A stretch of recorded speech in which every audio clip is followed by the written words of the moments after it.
The Nigerian capital feels like two worlds. The first world is Abuja proper, with many grand buildings and lush gardens. It's the seat of the government and home to many of the nation's elite. However, most people live in places like this settlement, known as Mpape. Silverline Igonu owns a small shop outside her Mpape home. She says last year armed soldiers came and marked most of the houses with red X's, slating them for demolition.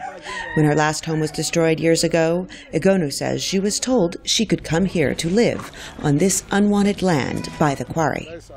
Before government come there and demolish that place, that's why after the time, they tell us that if we are coming to the Mpape, we are coming for our own risk. So that's why we come for Mpape. They say that Mpape will not demolish. But city planners say most of Mpape's residents are illegal squatters who know they will eventually have to move. Josie Mudasiru is the Development Control Department spokesperson. And people just came from all over to settle on empty land that belong to government. They don't have any papers for those lands, and most of the structures there are illegal. She says taking down Mpape, which is almost devoid of paved roads or city services such as sanitation, will be better for everyone. Mpape is going to be planned like the city center.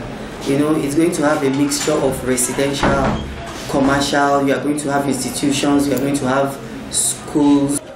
But Mpape residents say they can't afford to live in Abuja proper and have taken the government to court.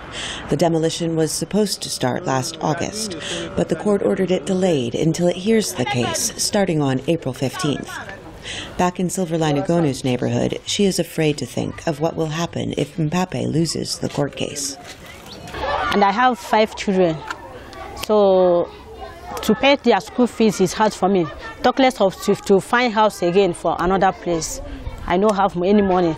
That's why we are begging government to leave Mpape.